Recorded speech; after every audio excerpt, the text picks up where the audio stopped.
Welcome all to your host with Amir Shakur Speaks with your host, Amir King 7 Shakur. That'll be me. Today we're opening up the show on a positive note. It's the end of the week, y'all, so we made it. Those who have the chance to really go down, get down to a down tempo, kind of relax for the weekend. And a lot of people are looking forward to the weekend. So, good news, good news, good news. So yeah, we're here. Got a few things to cover for the end of the week review, and we do this every Friday night on Amir Shakur Speaks. So with that being said, I'd just like to welcome you guys to Amir Shakur Speaks, which brings the best of information, faith, politics, all done from an inspirational perspective. Today, the show is sponsored by Black America World News, the Chicago Urban Daily, and the Amir Shakur Speaks Broadcast Network. And I'd like to send a shout out to my people out at the Thornton Township Citizens Action Committee. They've been putting up with me broadcasting the shows, and we're going to have some specials coming up for the TC Action Committee. So let's go ahead and look forward to that, or the TTC. Citizens Action Committee. So let's look forward to that. So again, I want to thank y'all and shout out to y'all. So if you just join in, please feel free to like and subscribe. And hello all in the chat room. Y'all know how we do. And we just want to go ahead and be a community is what we're building. I like to say it's a community. I don't like to think of it as anything else. I don't say podcast, I say broadcast, but other than that, we are definitely a community. So just want to say hi and send a shout out to y'all. So what's going on out there, everyone? What's going on out there? So did a recap this week, and I think we'll start off with the biggest news first. And the biggest news first, for those who don't know, is our friend Sean P. Diddy Combs, with a history of conflict and allegations and a very shocking trial, has definitely been he's been sentenced to 4 years. And if those who were watching me earlier know, they would know that I kind of predicted it would be like 3 to 4 years. So he's doing 4 years. He's always with 1 year served, and definitely that is 50 months. 50 months is what he's been sentenced to. So, we've been watching. Not only are we surprised, but it's definitely a sad thing when we see a lot of our historical entertainers, to say the less. When we see them in such a controversial and unfortunate situation, to say the least. So for those who don't know, that Sean was tried on 2 counts, and the 2 counts got him 4 years, and the 2 counts was transportation of prostitution, right? So one was his well-known girlfriend Cassie Ventura, and the other one was a friend of an ex-girlfriend of his. So he's had a history of conflicts and allegations, which we can definitely talk about. But at this point, we're definitely let's pray for the community. Those who were affected. I think that's where we air our prayer to, right? Want to go ahead and share a little bit about it, and let's see if I can pull up the Diddy trial. And like I said, if you guys were with me earlier on the Urban Watch, you would have seen that it was it's a tragic situation, and he's sentenced to just over 4 years. So and that was based out of New York City. So let me see if we can pull that up. And hey, and you guys in the chat world, feel free to jump in and chime in, and go ahead and get your commentary ready. But let's look and see what's going on in New York right now from the P. Diddy situation. Sentenced Sean Diddy Combs to 4 years in prison. He was found guilty over the summer on 2 counts of transportation to engage in prostitution in connection with his ex-girlfriend Cassie Ventura and another woman, but was acquitted on more serious charges that could have sent him to prison for life. Let's get right to our chief investigative correspondent, Aaron Katersky, who's been following this trial from the beginning. He joins us from outside the courthouse in Lower Manhattan. So, Aaron, we just got the verdict right there. We know that Combs himself spoke to the judge. The judge responded. Lay out the sentencing here and what went down in the courtroom today. She said he has to stay. This was a very long sentencing hearing, which Sean Combs himself, once larger than life, was left begging for mercy, standing at the defense table, telling the judge that he's a changed man, apologizing for his behavior. But that request for a lenient sentence of time served was rejected by the judge, Arun Subramanian, who said it was insufficient to send the kind of message that he wanted to send, that violence against women must be met with real accountability. And so he sentenced Sean Combs to 4 years in prison. It's not as much as federal prosecutors here wanted. They wanted 11.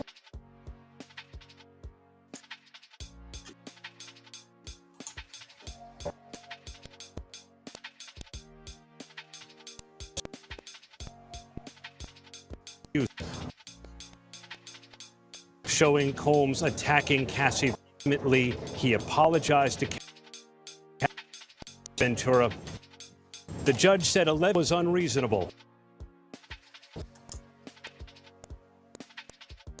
4 years is just the right amount, the judge said.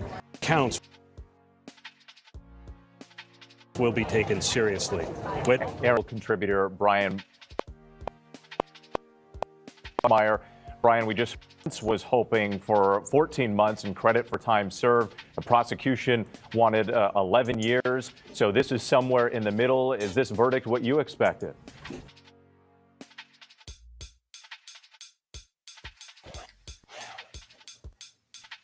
The probation report said anywhere from 70 to 87 months, much higher than the 50 months that the judge gave. And understand, and I'll try to break down the math as best as I can, the judge understands the math of how this all works. With 50 months in the federal system, you only do 85% of that. So you take away about 8 months or so, that's 42 months. And don't forget that Sean Combs has already been sitting in MDC, the jail here in Brooklyn, New York, for 13 months. So you subtract 13 months even from that, you're looking at something like 2 years, maybe 3 years at the end of the day. The judge knew that and still gave this sentence. I think if you're Sean Combs and his defense team, a hard day, but overall a win for them. So let's just talk about that. Let's stop the video and talk a little bit about that. I mean, if you are Sean Combs, do you feel like it was a win today or not? I mean, I believe that, with all factors considered, I believe that he could have been sentenced a little bit more indefinitely. I think he could have got a harsher sentence, especially in lieu of a lot of the allegations. So, the current charges were 2 charges, but originally he was charged with conspiracy, RICO, charges that had steep penalties of 20 years or more. But fortunately for Sean, fortunately for Diddy, I mean, he really didn't get sentenced to those. I do suspect, and you can mark my words on it that you heard it here first, I suspect that the other things will come up. And what are the other things while he's in jail? I think what'll come up is the situation with Tupac. I am a firm believer that situation is going to come up. And for those who don't know what I'm talking about the Diddy versus Tupac scandal, which basically says is beyond an allegation. Gentleman is by the name of Keefe D has actually brung this to fold that says Diddy is rumored to be involved in Tupac Shakur's drive-by shooting in 1996. After the later was released as a diss track against the hip-hop mogul, both Diddy and the Las Vegas Police Department have reiterated his non-involvement in the case. However, a transcript interview between the suspect, who is currently being charged and tried for the murder, says that, I think, he said, hey, Pac's the one who, Diddy's the one who put me up to this. So, we really gotta watch the scene and watch what's going on. And I do believe, for all intents and purposes, I do believe that um I let's see if I can pull up something on it, but I believe that I believe that Diddy is definitely had played a role in the death of Tupac Shakur. And the person who's being held, Keefe D. Davis, or his name is Keith Davis. They call him Keefe D. He was the uncle of Orlando Anderson, a member of the Southside Crips. People remember the case. He was never charged. Orlando was never charged and was killed later in an unrelated gang shootout in 1998. But Davis was arrested in September of 2023, about like 2 years and a couple of months ago, and after being indicted by a grand jury of the first-degree murder of Shakur. Diddy was named 47 times in the court document related to Tupac's murder, and do we believe that Diddy is literally responsible for the murder of Tupac Shakur? Well, again, can we say that this is true to a greater or lesser degree? Well, don't know.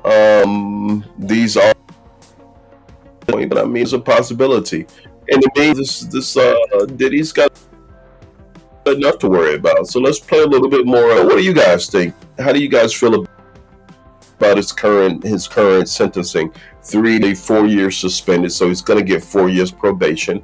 He's got 3 more years, or 2.5, because of the amount of time that he served. And in federal penitentiary, you got to do 85% of the time. I thought it was more than that. I thought you had to do your full term, but 85% in the federal penitentiary. Okay, Brian, so, stand by for us. So let's bring in criminal defense attorney and former prosecutor and ABC News legal contributor Bernarda Villalona. And Bernarda, we've also saw today some emotional testimony. We saw numerous children of Sean Diddy Combs speaking before the court. Combs himself saying that he's a changed man. There was this video that they put together talking about Combs being a family man, his impact on the community. How much of that do you think made a difference here in the judge's decision?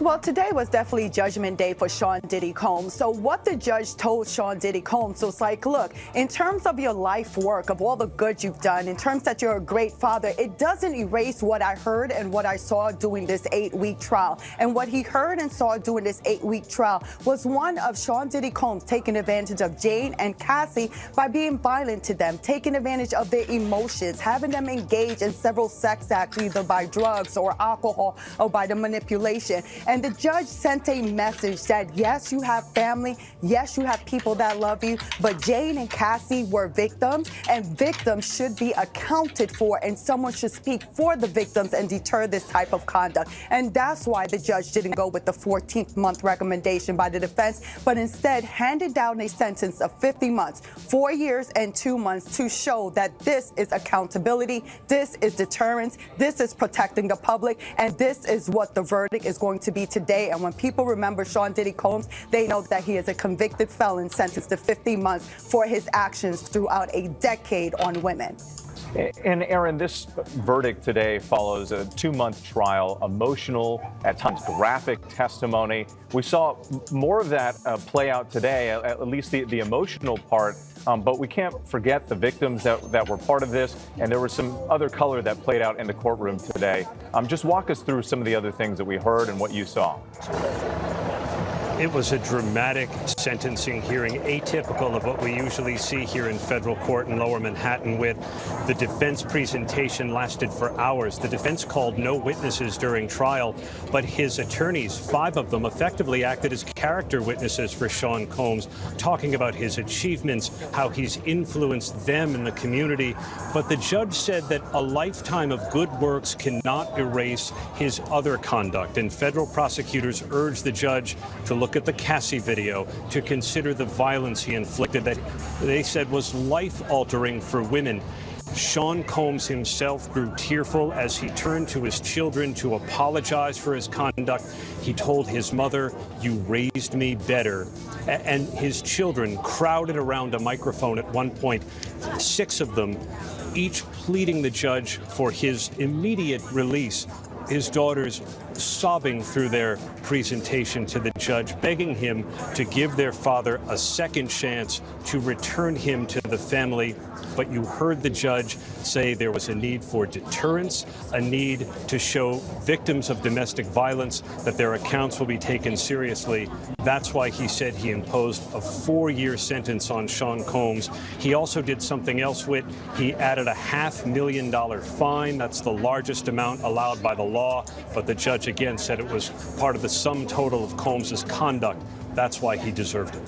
And Aaron, I just want to talk a little bit more about the atmosphere around the courtroom. We were looking at images of Combs' children coming in and out of the courthouse, also some helicopter pictures over. So let's just stop right there. I think we should take a break and no coverage and really just talk about it. So for those who are just joining, we know for a fact that Mr. Sean P. Diddy Combs was today was indicted in New York City for his role. He was charged for 2 counts in a rather scandalous situation that was from a trial that was going on over 6 months based upon a flurry of allegations over the past, going back to probably 10 years. He got a 50-month sentence, 2-3 years, going on 3 years. Then he did have 5 years of unsupervised release, and he has to pay a $500,000 fine. And the judge in the case noted Diddy's difficult upbringing and acknowledged his family devotion before being considered in all of the history and respect to the freak-offs and the hotel nights and the white parties are, going back to the freak-offs. I think the judge in this case really wanted to send a message. So what do you guys think? What do you guys think? I definitely want to talk about that a little bit. And hey, I'm welcoming you guys. If you guys are just joining, we're talking about the weekend review, and the biggest issue of the hour of the day is the sentencing of Mr. Tupac. I got Tupac on my mind, y'all. We're gonna talk about that too. We got the sentencing of P. Diddy. If you were joining, I appreciate you guys. Grace Levi, our trustees, Ramona, Miss Beth. Hey, we appreciate you guys. So blessings. So yeah, 5 years, Brian, and the government wanted him to sit down for more years, and that didn't happen. But listen, I'm gonna bet you heard it here first. Now listen to this. I believe that, we're going to add this. I'm going to just bring it up. I'm just going to bring it up, general consumption, and we're going to get back to it. But I'm going to bring this up right now. Now watch this. While I'm talking, I believe that, that the Tupac situation is going to come up. It's not over with, and I think it's going to come up. I think the Tupac, Biggie, Sean Diddy Combs connection from 1996 is going to come up. And when you're asking about the Tupac, well, P. Diddy is rumored to be involved in Tupac Shakur's drive-by shooting in 1996 after the Hit 'Em Up diss track. Both Diddy and the Las Vegas Police Department have said that, or reiterated that, Sean Combs is not involved in the case. However, the transcript from Keefe D. Davis mentions that Diddy wanted revenge, and he paid to the tune of $1 million to do so. Davis is the uncle of Orlando Anderson, and for those who remember the video, we won't pull it up now, but this is the guy who, after the Mike Tyson fight, was getting kicked out in the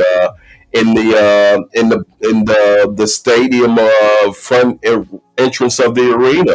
Orlando Anderson was a member of the Southside Crips who was primarily a suspect in the case, but he was never charged and he was later killed in a unrelated gang shootout. Davis was arrested in September 2023 after being indicted by a grand jury. That's Keefe D. Davis for the first degree murder of Shakur. And again, Diddy was named 47 times in the court document related to Tupac's murder. What do you guys think? I think, Brian, folks, I think that, yeah, it was 4 years that he was sentenced, but I believe that this will come up. I'm a firm believer that this will come up during the trial. So, yeah, I mean, it's going to be interesting, and I think that, I think that we'll see. We'll see. I think that 2 years is 2.5 years, or shortly thereafter, it's going to be a digging expedition, and I don't think it's over with for Diddy. I think this is just the beginning. You know, Miss Levi, thank you for your comment. Good evening, and again, and blessings. I agree. The sentence was too light, and rest in peace, Tupac. You know. Tupac's murder was tragic. Yeah. Yeah, and I think so, as far as Diddy's concerned, and, for those who are just joining us, he's been sentenced to 4 years, and just because of time considered served, he's got 3 years and a little bit of around 3 years, and then the rest will be probationary. So, you know, and again, the reason why you see the picture of the Tupac, Biggie, and P Diddy monologue here is that, or trilogue here, is because we're speculating that maybe perhaps the Tupac murder situation will come up. No one else has said it, but I've been a big fan of all of these, and I've been a big watcher of this, and I just think it's gonna come up. So we will see. We will see. What's your thoughts about what's your thoughts about the situation with P Diddy being indicted today? And don't hold back. I think it's really worthy of everyone's attention. And we're gonna say, for one thing, is I think that I think that the sentence was not too light, just based upon the two things that he did, minus the conspiracy, minus the RICO charges, which probably could have gotten him 20 additional years. I think that the sentence was justified. And I believe that, if anybody has been watching the trial closely, I think he could have done a lot worse. I think it could have been a lot worse for this gentleman. So, you know, we are definitely going to be on the watch for Mr. Shakur. Excuse me. See that, y'all? I'm trying to tell you, I keep saying that because I think it's something there. What do y'all think? I want to know from y'all. I want to hear from y'all, and let me know what you think. Um, let's see. You are right. Does anybody want to spend the rest of their life protecting Diddy? People will talk to keep him locked up. I mean, yeah, it's going to happen. And yes, so Beth, welcome. He was horrible to women. And yeah, I mean, the government ain't done with Diddy. I'm trying to tell y'all, they are not done with Sean Combs. Sean Combs is definitely going to see additional jail time. Now, Brian, you were in the chat earlier from the morning show, and I'm going to tell you what. I believe that he is going to be indicted. Here's what Miss Levi has to say. I do pray Tupac gets justice. I thought you said he should get more time. No, I don't think that he should get more time based upon the single charges alone. What I do believe that basically based upon what it came down to, I think it's justified. But remember, the 4 years is going to be suspended probationary, and I mean, you know, um, is he done? And here's the question that we gotta ask. Based upon the two charges, do you guys think it's justified? And my first question is, what happens with his career from here? literally what happens. I think Diddy's credibility is shot, especially with the situation with abuse of women. Um, he's also involved in men being abused physically. We've heard those stories. We've heard those stories, and I believe that there might be other witnesses that come forward. He definitely has a flurry of civil litigation suits that he has to deal with. So I want to hear from y'all. What do y'all think? And here's the thing. Let's raise the stakes. Let's raise the stakes. I want to know. Here's the thing. If you guys want to share your comments, you guys want to come on and be a guest. Here's the link. Come on, feel free to join me. Come on, I want to hear from y'all. You don't have to show your face. You could come in on the audio, but hey, let's get some call-ins. I think it's worthy. So if you're just joining me this afternoon or this evening, I should say, we're talking about the weekend review, and this is the biggest story of the hour. The P Diddy sentencing today, 4 years. 4 years for his role in multiple misconducts. It was drilled down to 4 years in the penitentiary. And the judge notated Diddy's difficult upbringing and acknowledged his family devotion before considering all of the history with respect to the freak-offs and whatnot. The court rejects these things, and they were just, the court said that these were intimate consensual experiences or a sex and drugs rock and roll story, the judge said. But he did remind Diddy, he said, you abused power and control over women you had relationships with. The judge added, why did it happen so long? Because you had the power and the resources. You were no John, you were more than that. Even if your currency was your own desire on deterrence, it requires a significant sentence. What he's saying is that he's using this bad boy as the poster bad boy for a lot of different deterrent for the folks who come afterwards. The future of entertainment has to do with deterring folks like this guy. The similarly suited R. Kelly story. The courts want to send a message clearly that this behavior is unacceptable, and do we agree with him or not? Grace Levi, 11 years plus for me. Hey, I'm with you. I'm with you, Queen. But at the same time, based upon the two charges now, whatever's linking out there, remember what I said. Tupac, and the alleged role in the Tupac murder, which again, P. Diddy was named 47 times in the murder trial of Tupac Shakur. 47 times. 47 times in the court document. That's got to be something substantial, If Diddy was named 47 times in the court document related to Pac, where do we go with that? Where does that go? And I mean, I'm just going to post that up for general thought because, again, you heard it here. Diddy was named 47 times in the court document related to Tupac Shakur's murder. Definitely something to think about, y'all. Definitely something to think about. So, want to watch a little bit more, and feel free to share your thoughts if you want to come on and you want to speak on it. Hey, don't be shy. We'll post a link in the chat for the folks who are regulars, and I definitely want to hear from some of you folks about it. And hey, I think that. Here's my final synopsis, and you know what? Let's watch a little bit more of the video, and I'm gonna give you my final synopsis. How about that? I think that'd be fair. So let's go back and let's just look a little bit more at what it is.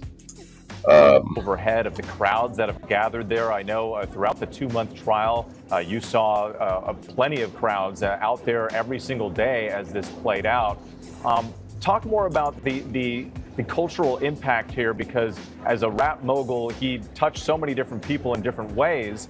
And the judge actually referenced that today when he was speaking to Combs. he did with, and he knows the cultural impact of Sean Combs, his pop culture icon status, his celebrity, but he also knows what Sean Combs did.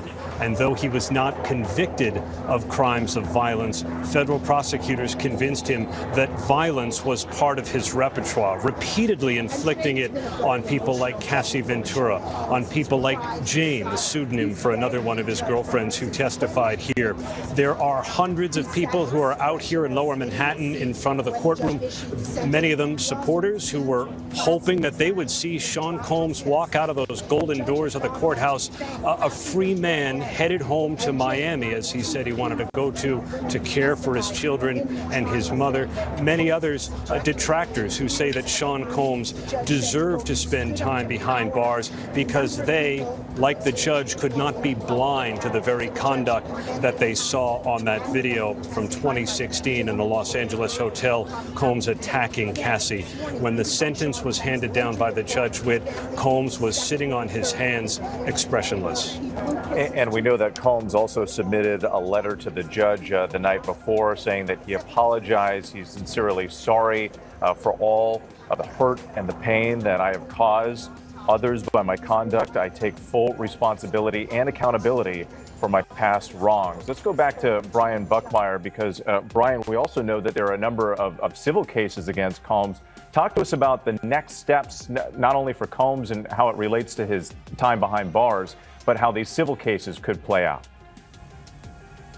Yeah, so for the civil cases, for the most part, I know that when Sean Combs was sentenced, the verdict came down in this case, there were some 60 civil cases that were paused, because for the most part, when you are facing both criminal and civil cases, you pause a civil because you make the argument that any testimony you give in a civil case could be used against you in a criminal case. That's no longer the issue. So those cases will now be unpaused and they'll proceed as they would have without this criminal case. But from a criminal standpoint, what I'd imagine is the defense are going to file their motions of appeal, making whatever kind of arguments in terms of what the judge did or did not consider to come to this number. But for Sean Combs, he's going back to the Metropolitan Detention Center, or MDC, and he'll probably stay there for the coming weeks. I know these defense attorneys and the Southern District of New York, what typically happens is you're either going to be put in somewhere in Pennsylvania, upstate New York, or New Jersey. But if you do have family, and we saw a lot of mention of his mother who had surgery, she's 83 years old, I would imagine that Sean Combs would make a request to be somewhere close to his family, close.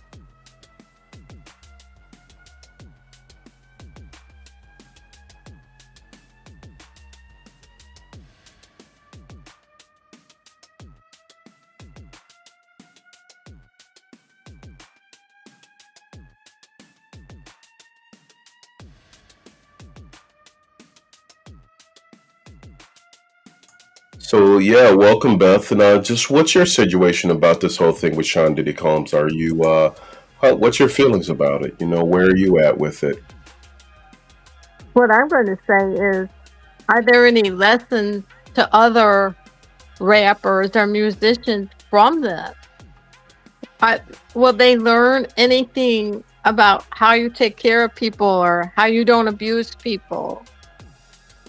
That's a good question, because this man had a pattern of this for a long amount of time, and they were bringing people to these parties, and some of the people that landed up at the parties, they didn't realize all what would happen there. And then once they were taken advantage of with the drugs, they didn't talk about it because it was so bad. So that's a bad thing. People, some of the men that talked on talk shows, they're really humiliated and embarrassed by what happened. So there's some that don't want to talk about it. Yeah.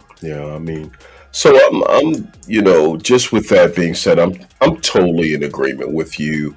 That it is it's a rather taboo subject, and when somebody like this is somebody you looked up to, and you know the music, and you shared a lot of personal moments. This gentleman, Sean Combs, P. Diddy, or Puff Daddy, a lot of people know him as. I mean, he's been an influence in R&B music, black music, urban music for the better part of half a century, right? Or a quarter of a century, 25 years. Right. So, the question is, I think you said, what would be the deterrent for other rappers and other folks in the industry to, to cut the foolishness out.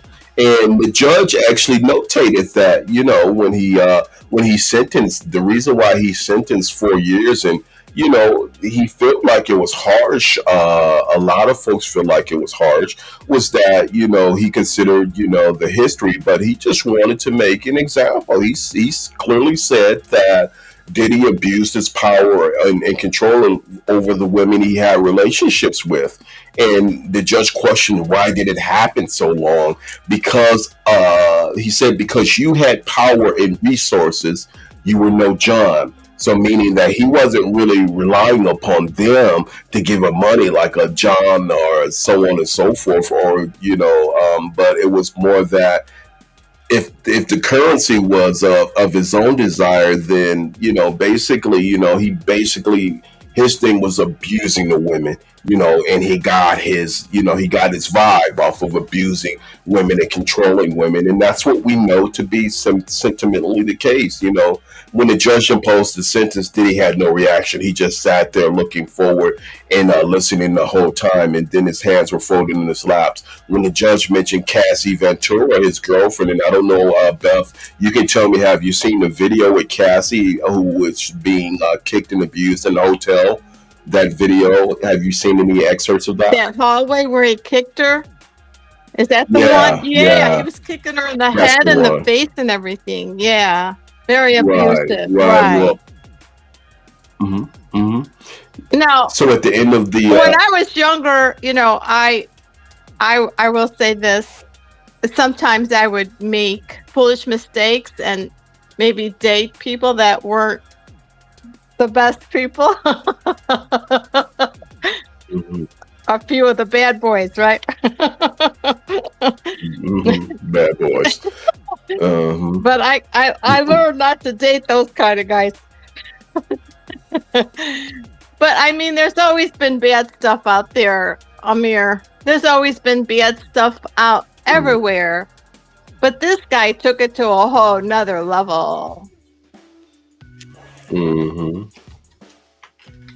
Well, here's my thing, and I'm going to share this with you. And I definitely want to say that I think that it should be a level of humility for those folks who want to come and who are involved in it, either entertainers or rappers or even any kind of musician, even actors, out of Hollywood. This should be a lesson in humility, and although the jury did not find Combs guilty of sex trafficking, Cassie or any of the other folks, she paved the way for the jury to find him guilty of transportation to engage in prostitution by coming forward with her experience. And Cassie has left an indelible mark on both the entertainment industry and the fight for justice. I mean, she's looked at in a lot of circles, especially female circles, as a hero for just being able to come forward. That's now, That's good. That's good. Well, and hold on now, before you even go there, I gotta be the devil. I gotta play the devil's advocate because you know me. All right, now she did take a multi-million. Okay, now listen to this part. She did take a multi-million-dollar settlement, and I'm gonna say that with that in mind, I to be honest with you, I think that should have been an effect on the case, and I think that that gets a little hairy. I mean, she got a multi-million-dollar settlement. I heard it was to the tune of $3 million, but I don't know that to be the case. But if that's the case, a couple of she's set for life. And beyond a reasonable doubt, I mean, again, she paved the way for the jury to find him guilty. And I must add that, they added that, in without reservation, that they believe and support that Cassie went through a lot of emotional abuse for the long period of time. I think, we're talking about a decade that she was brought in under, questionable circumstances, things that they did. There was times when people were mentioning that he would roll her out to have sex and orgies, and I mean, there's so Yeah. many different sort of allegations of misconduct that had persisted for decades without repercussion. Right. So I mean, when you have someone, let me say this: when you have someone like a Sean Diddy Combs that's just so independently powerful Right. with all of the wealth and the resources and the names, that's going to be a huge hurdle to climb for the average person, even law enforcement, to really get down to the bottom of it. So change was due. And we got to continue to fight on the behalf of survivors, Beth. That's right. It's a lot of survivor stories, and I think that and I know from a criminal justice standpoint, is that if this is half the story, I mean, what about the untold stories that are out there? What about the things that he didn't get captured on? What about the things that he could have done that his name was never attached to? For instance, the murder of Tupac. That those things I think really should be looked at with a fine tooth comb and being addressed. And if there is a chance, Beth, and folks that are listening, if Right. there is a chance that he is guilty of that, I'm not for burying anybody under the criminal justice system for if they're not guilty of doing things. But when you see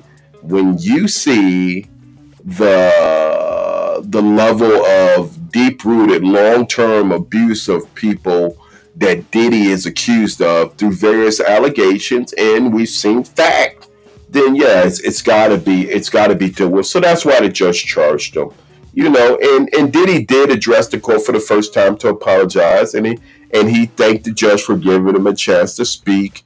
And in his thing, he said, "Listen, this is one of the hardest things that has been to be quiet, not being able to express how sorry I am for my actions." He said, "I want to apologize again to Cassie Ventura for any harm I caused emotionally and physically, and I don't take that lightly." Well, you know what? And he apologized to the Jane Doe, whoever that was, who testified under pseudonym just to protect her.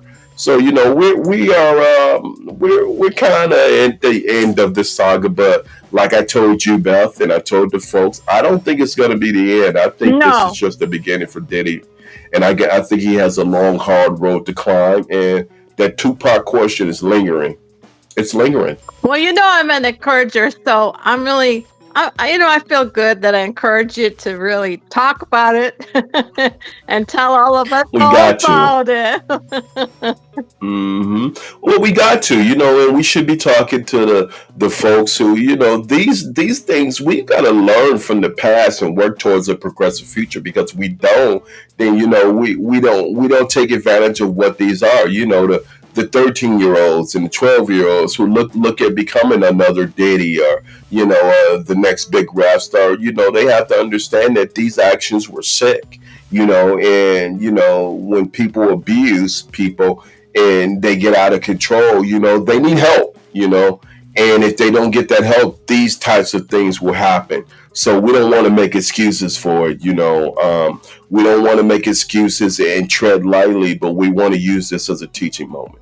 You understand? I do understand. You agree? I understand. And as a young woman, one of the things I always dealt with was, well, being a nice looking young lady. A lot of times, people would approach me,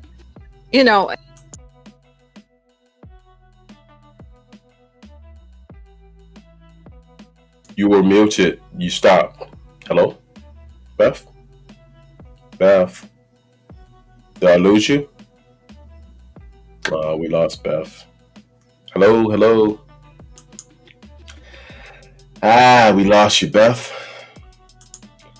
So if you're just joining, listen, if you are just joining, we just sort of going over the weekend review, and it definitely come back to the Diddy situation. I think it definitely is a lesson in humility. And, if you're just joining, just for those folks who don't know, Diddy was sentenced to 50 months in prison for his felony conviction for 2 counts of transportation, transportation for prostitution.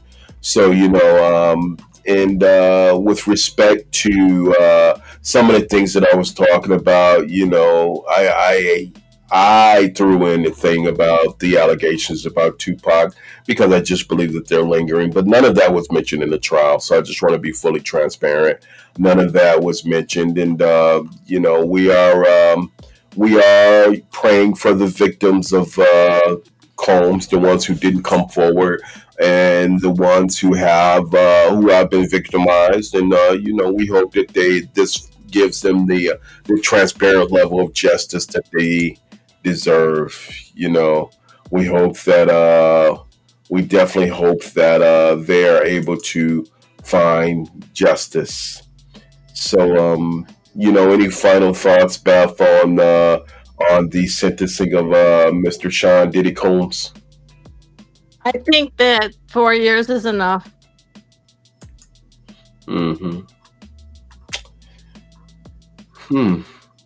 Yeah, and here's the thing. In the disgraced music mogul's demand for prison release, Diddy's lawyers claimed that he faced inhumane conditions in MDC. MDC is the Metropolitan Detention Center in Brooklyn. And they're saying it's one of the harshest federal prisons. We have a Metropolitan here in Chicago, and this is the New York version. And I mean, basically, they're saying it's very, very hard to deal with, and it's so for somebody who's fallen to the level of Sean Combs, I think it's definitely been a hard pill for him. But his legal team originally proposed a 14-month sentence ahead, and they were looking for that.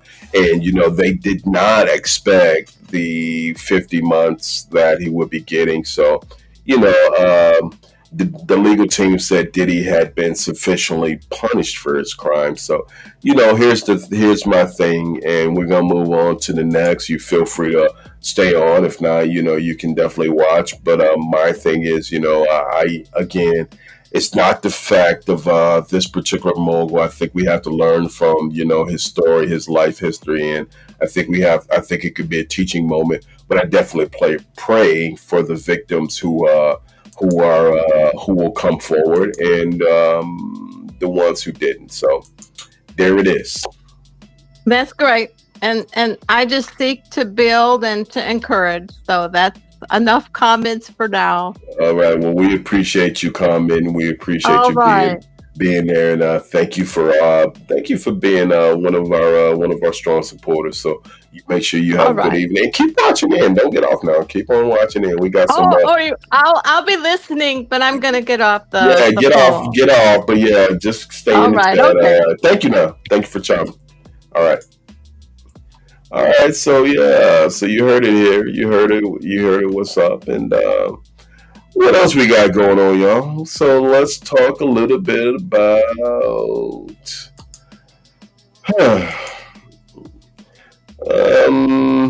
Let's bring this one up. I think it's worth. Well, so for those who have been watching, so this week, Mr. Pete Hegseth, former Fox News reporter, and our president of the United States of America had a rally in Quantico, Virginia. And for those who know what Quantico is, it had been very much known as the FBI training center. So Pete Hegseth is the former Army National Guard officer who now serves as the Secretary of Defense. But for some strange reason, they've mentioned and named themselves and rebranded as the Secretary of War. Well, there was a really weird speech that they did with the highest ranking military generals that were flown from around the world in Quantico, Virginia, which is the FBI training center. And that speech was weird, and veterans responded saying that it was very insulting. The generals who were there, everywhere from 4-star generals to below generals of the military, admirals of the military. So the veterans who were looking in, and some of the military personnel, even some of the enlisted specialists and enlisted officials, the sergeants and the NCOs and whatnot. They really took offense to this generic, weird TED Talk style address that touched on physical fitness, the doctrine of saying that we don't want fat generals in the army and so on and so forth. But listen, it was a 95-minute diatribe that a lot of these army generals regard as, they thought it was insulting. And they rejected Pete Hegseth's assertion that senior officers of color, had benefited from a DEI quota system for promotions. And the statement was made that was really the only reason why they were promoted. So there was a lot of offensive things that were said in this meeting, and Mr. Pete, excited this. Let me show you. This group of hierarchy, military high generals and high staff, as somebody coming from the military myself, I could definitely see where that would be insulting to a greater or lesser degree. And I think, I think that Mr. Pete definitely is somebody who deserves not a round of applause, but he deserves to be greatly reprimanded. As a matter of fact, one of the biggest reprimands came from this gentleman here, the Pope. Oh my God, the Pope Leo slammed Mega Defense Secretary Pete after this deranged speech to the American generals, calling it worrying and criticizing his Department of War rebranding. Oh man, crazy. Let's just get to a little bit about it. Give me 1 second. I'm gonna pull.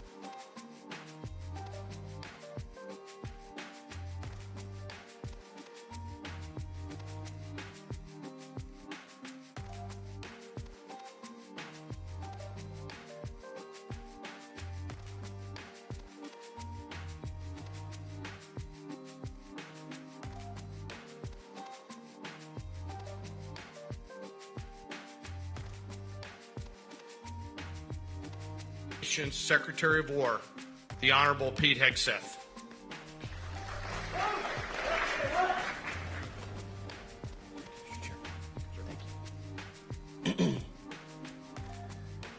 Please take your seats.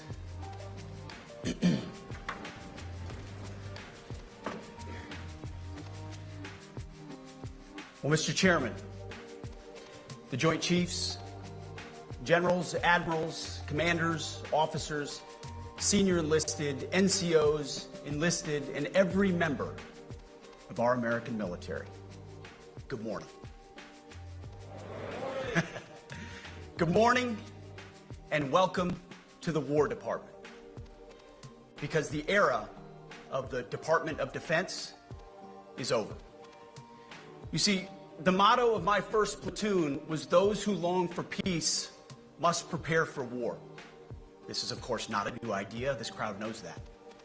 The origin dates to the 4th century Rome and has been repeated ever since, including by our first commander-in-chief, George Washington, the first leader of the War Department. It captures a simple yet profound truth. To ensure peace, we must prepare for war.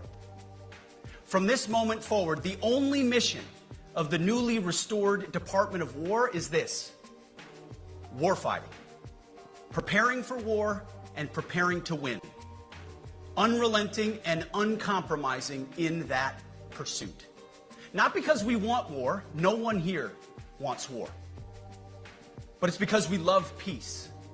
We love peace for our fellow citizens. They deserve peace, and they rightfully expect us to deliver it.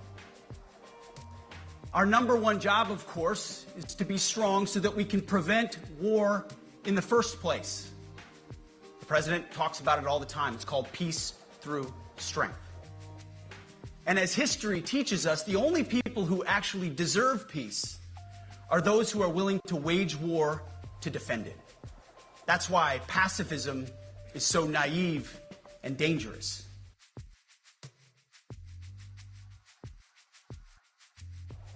All right, let me chime in right there. So I'm going to replay that, because I think it's worth mentioning, and we can definitely dialogue from there. But let's just play that one more time because what I heard was really, so naive and dangerous. It ignores human nature and it ignores human history. History teaches us the only people who actually deserve peace are those who are willing to wage war to defend it. That's why pacifism is so naive and dangerous. So you're saying that the only people who deserve peace are those who are willing to wage war and defend it. Oh my God, I see so many things wrong with this speech. So you're saying that if you're somebody who can't wage war, you don't deserve peace. You deserve confusion. You deserve war. You deserve to be dominated because you can't wage war. I think that I see so many things wrong with revolving around this speech. In the public firings and the declarations of war from Pete Hegsmith. Some of the veterans that I've seen in a lot of the comments they describe it as an hour-long mandatory diatribe that dismissed troops, and many of them said, hey, this could have been done in an email. And certainly addressing the troops could have been useful or beneficial, but to call 800 plus generals and senior enlisted advisors from around the world into the room just before a government shutdown, it's not just bad optics and strategy. It's just a bad policy, especially from someone who is, we're talking about the Secretary of Defense for the United States of America. And I could go on not only just with the president's diatribe, but Pete's as well. With the president of the United States went on to speak, and he basically said that we have to use, or we can use, American cities as paving grounds for military action. We can use the American cities as training grounds for military action. Not only is that unethical, but it's super illegal. And, we see them doing that to a greater or lesser degree as we speak in cities around the country. So, I'm just saying, the commander in chief and the secretary of defense are extremely challenged in a lot of ways. And if they thought that, the Hegsmith speech and was going to gain influence with the military, I think they were greatly wrong because the opposite happened.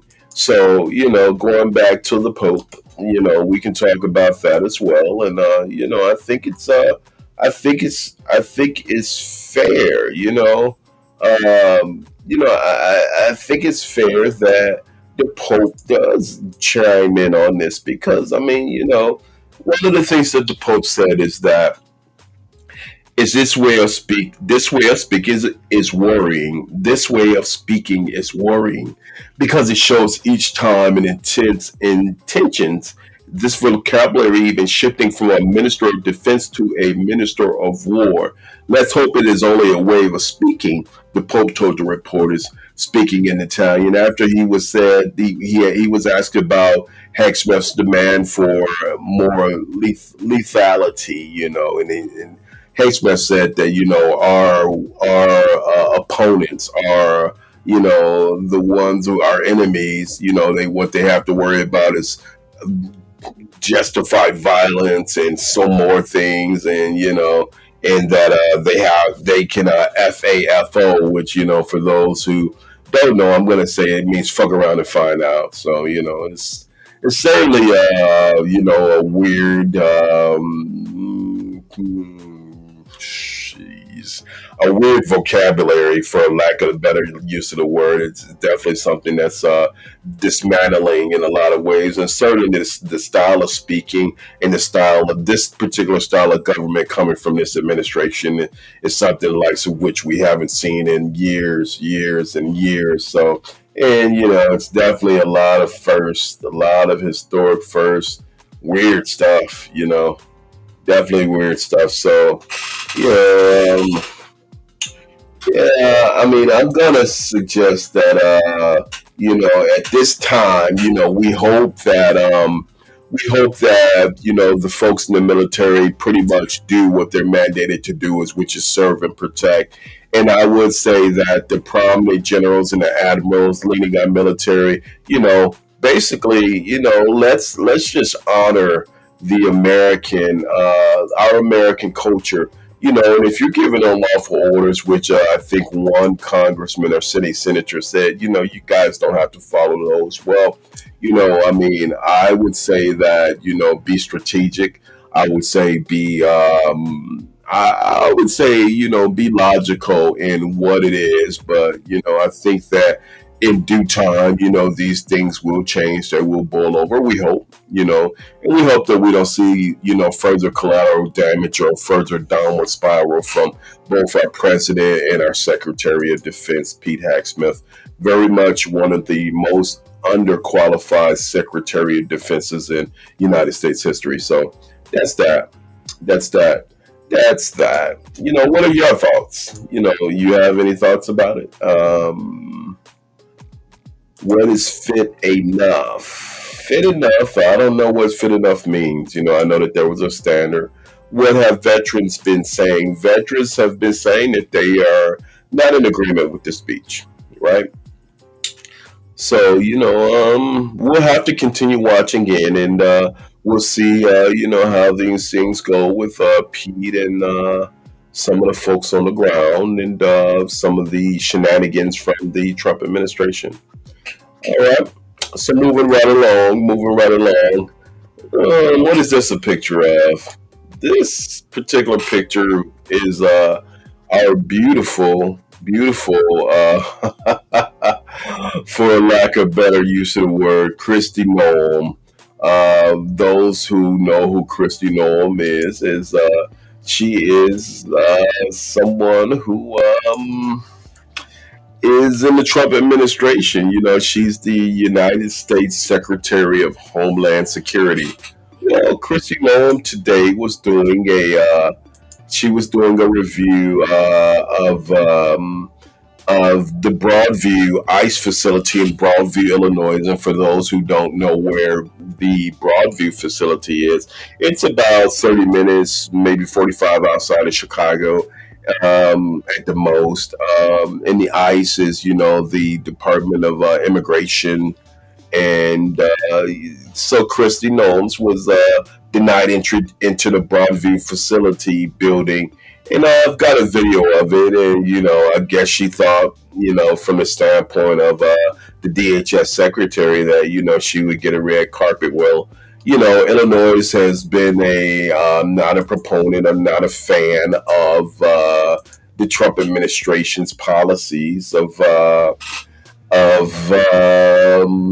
ICE and immigration. So and the statement of the hour came from Governor Pritzker, who was saying, look, this is not a photo op. This is not a time for photo ops. This is a time that we have to take a lot of these things seriously. So, the U.S. Secretary of Homeland Security, Kristi Noem, posted a video showing that she was denied into the Village of Burnham Municipal Building.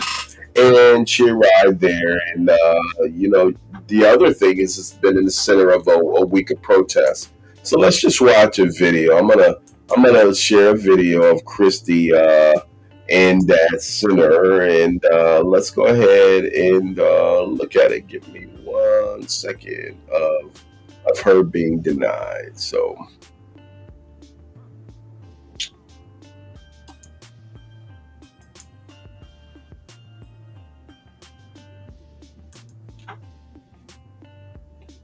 You know what?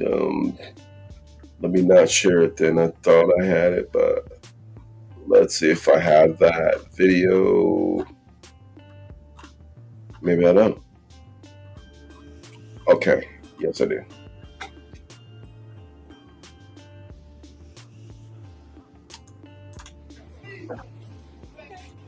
Thank you. Interesting. That's what Governor Pritzker says is cooperation and keeping people safe. Thank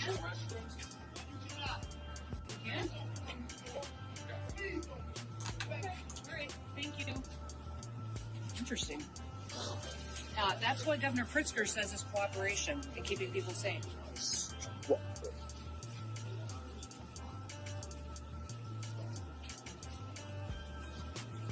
So why wouldn't they let you in? What's been going on here? What's been going on here, Secretary? We were coming to go out and do some operations to pick up some guys with criminal convictions on them, and the city police wouldn't even let us use a restroom. And you were just blocked by a worker here for the city? A worker at the municipal building here in Broadmoor would not allow us to go in and to use the restroom at the police station. So as much as these local leaders and governors talk about cooperating and having the backs of our law enforcement officers, this is what we have to put up with every single day. And all we're doing is getting criminals and terrorists and cartels and gang members off the streets to make families safer here. It's ridiculous. I mean, is it impeding law enforcement? I mean, this is a real problem around This is a real problem. I'm so proud of our officers that deal with this every single day. They know that America's got their backs, but what they face here every day is real prosecution. Incredible. Incredible. Wow, Municipal Broadview Building. Looking at the Secretary of Homeland Security inside the building.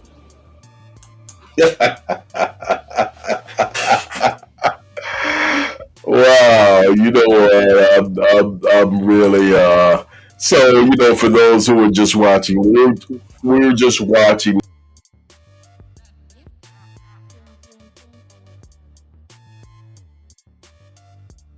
of Homeland being denied entry into the Broadview facility.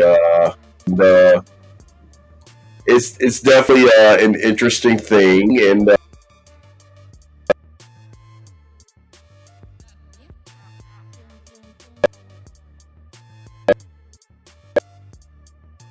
Christy No.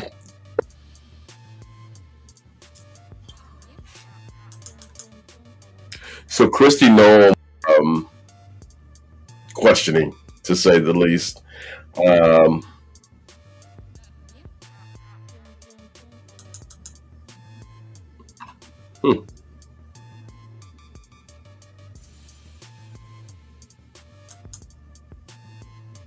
A lot of people are questioning what it was and what it's all about. But you know, here's my thing. The policies of the Trump administration have weighed in negatively on a lot of people. And you know, was it right to deny her? I mean, I'm not a fan of the current policies, but Christy Noel said Friday that her and her staff was denied entry into the Broadview Municipal Building, and just to use the washroom. And she posted on X. She said that her team were denied access into it. And you know, again, this is located. I said 20 miles, but actually it's about 12 miles downtown. And she blasted Governor J.B. Pritzker and the administration for his treatment of federal agents.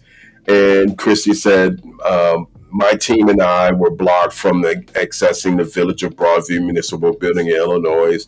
And they said we were stopping for a quick bathroom break. This is a public building. The Village of Broadview receives at least $1 million in federal funds every year. This is how J.B. Pritzker and his cronies treat our law enforcement. Absolutely shameful.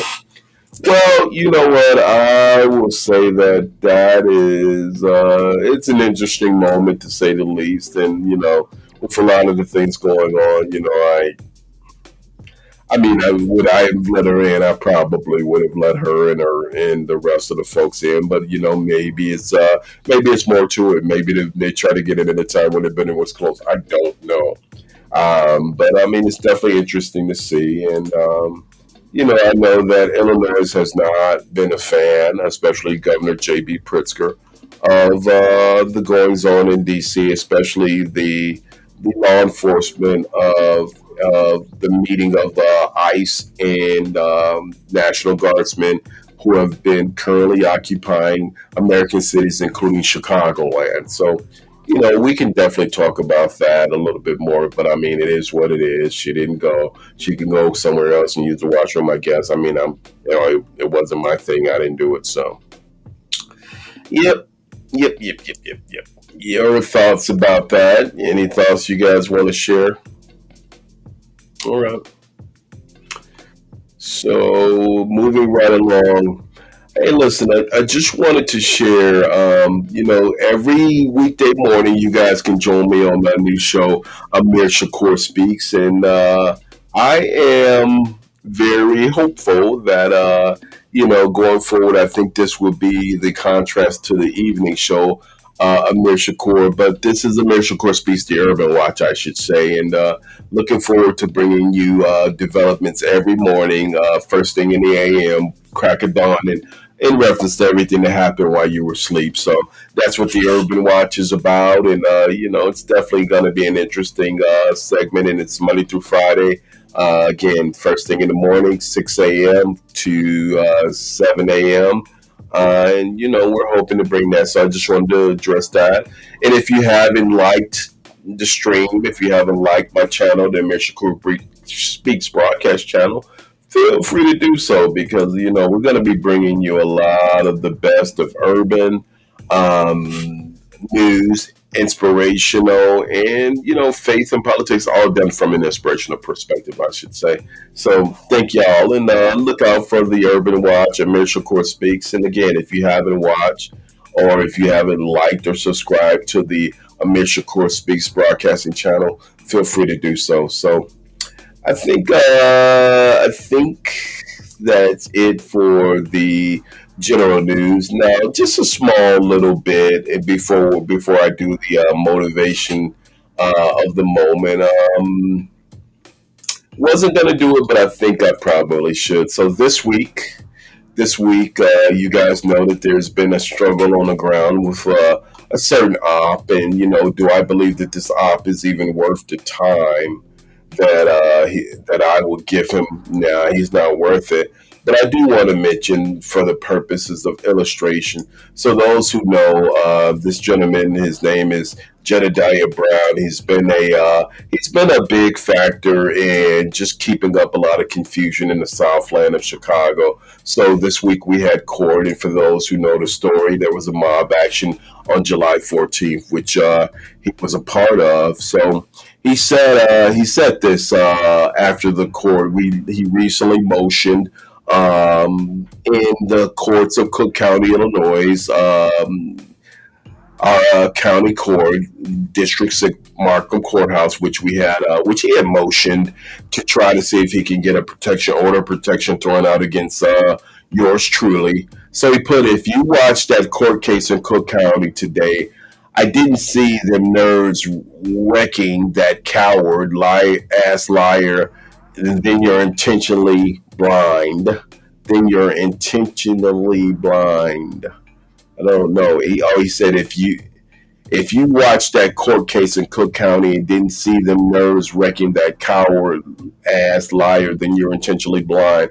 All that tough talking and educated, where was any of those energy? Where was any of that energy before the judge? Let him keep talking. I was giving soft jazz, but at the hearing, but will be open and shut. Mark my words. Well, guess what? This lying-ass coward, I'm going to say this lying-ass coward basically is lying again, and he's basically misinterpreting really what it is that he's doing. And he basically motioned for the courts to throw the case out, this order of protection, for the mob action that he did on July 14th. And for those who don't know, there's many videos out. All you have to do is look up Jedediah Brown. He's definitely an agent of chaos in the Chicagoland area. Not anything more than that. Not worth even a second thought, but just for the point of illustration. So he made basically a mockery of not only himself, but just a complete idiot. And I just wanted to say that, Mr. Brown, if you're listening, or your people are listening, Hooked on Phonics is on sale right now, and I think that you guys can get that. And if you guys can't afford, a real good copy, then you can share a copy and ditto copy, or go to the copy place and basically take that one copy and multiply it and give it out, because I think the rest of your INA folks are going to need the Hooked on Phonics. So feel free to go ahead and take care of that Hooked on Phonics piece and get a discount while the discount applies, because I see you guys very much need it, especially you. If you watch the court case in Cook County, Illinois, and don't see them nerves wrecking that coward ass lie, listen. If nerves were wrecking me, then I could say that when you were sitting there and you were trying to fumble through and find videos that you're saying that I did. I threatened you and I threatened to kill you and all of that. And the judge reiterated that, I was just reiterating First Amendment speech, and she's not going to try to mandate First Amendment speech. And no court will, as a matter of fact. Your constitutional right is your constitutional right. Just like I can say that you are a agent of chaos, or I can say that you are a coward, or I can say you're a person who just needs some serious mental help. I think all of that would be true. And maybe I can say things like, you and your sycophants, which are the brainless zombies that you keep around you, are a group of people who definitely need help, and I think that from the standpoint of just mental, there's a lot of psychological programs. So if while you're looking up Hooked on Phonics, maybe you guys can look up some mental health institutions. And I'm not making light of mental health, please believe, but I definitely recognize when people do need that mental health and they really need it bad. And Mr. Brown, I think you're a psycho, a manic psycho, manically depressive psycho, and I think that what you need to do is you really need to get some serious counseling, bro. And once you do that, then I'm not saying it's gonna make you a better person, but maybe you can think a little bit clearer than what you have, because that pea brain head of yours, is just you got it working too hard, and you're frying out and spazzing out, and you're really you're doing a little bit too much. So I gave you a warning, not once but twice. So hopefully you take that to heed, and the warning wasn't just a warning, but you remember these words: next time won't be a next time. So just take that to heart, and I appreciate you trying your best in court to justify throwing this case out, but then you're lying in the same time to your people, which is nothing new, saying that you won something. I don't know what you won. You probably won the Academy Award for the biggest fool on the south side of Chicago. And maybe you also won an award for the most orders of protection in probably, Chicago history, or maybe even U.S. history. I don't know. There might be some characters out there who may have more law legalities than you do. I'm sure it is, but you're tapping off pretty good there, my bro. So here's my thing to you, man. My thing to you is, I think clowns have to sit down, because there comes a time where, the clowning gets old. There's no more acts to be had. There's no more routines to be done. And, when you clown around like that, and, there has to be a second act. That's why the circus master, if it's P.T. Barnum or, Barnum and Bailey Circus, I don't know, the Soul Circus, whoever it is, basically, they rewrite the script, they rewrite the narrative, but because you have a limited mindset, limited brain power, and, that pea brain of yours just can't think too far, then, I understand why you can't rewrite the narrative, and, it's pretty hard for you to think of something new. So my thing to you, my friend, is just chill, man. Just chill. You're trying to make some good points, I guess, for yourself and for your people, but just do it truthfully. don't lie about, whole orders of protection that are on you. And, I will say for just the public service, hopefully, that you continue following yourself up, because we are waiting to do a defamation case on you. And I would love to file that on you as soon as possible. So I'm watching your every move. And, at this rate, you're working progressively towards that end. So good looking, keep it up, keep doing what you're doing, and, keep working towards making the big fool out of yourself that you really are. And I think that, you're accomplishing that goal really well. So, good luck, and that's all I got to say. All right. And speaking of that, I'm going to end the stream, y'all, with motivational speech. Because I think once if we're dogging, if we get this kind of dogmatic stuff, we gotta show people something positive, because they've seen some negative clownery and buffoonery. So let's show them something positive.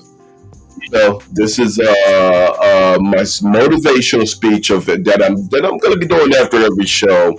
So I'm going to say this: a dream written down with a date becomes a goal. A goal written down with steps becomes a plan. A plan backed by action makes your dreams a reality. So, hey, fulfill those dreams, y'all. Make it reality. And, fantasy is not the route to go. Somebody told Mr. Our illustrious friend, Mr. Brown, that, because, the fantasy world that he lives in is, it's ending. It's ending. People are starting to see him for what he truly is. And yes, the clown show is limited, but this time it won't be televised. Maybe next time we'll televise it. Hey, y'all, I appreciate y'all listening in for the end of the week recap. And remember to watch my channel in mornings for the new segment, Amir Shakur Speaks. And yay, we're moving progressively. 30,000 streams, 30,000 view hours is what I have now. 30,000. Hey, y'all, let's keep moving progressively. I think we'll be able to accomplish what we need to accomplish, and we're gonna grow this channel. So thank y'all for chiming in on Amir Shakur Speaks, and I'll see y'all again. If y'all need to reach me, you can reach me at amirshakurspeaks@gmail.com. And if you want to be a guest, if you have any show ideas, feel free to email me. And other than that, y'all be cool, and we'll get back at you. Peace.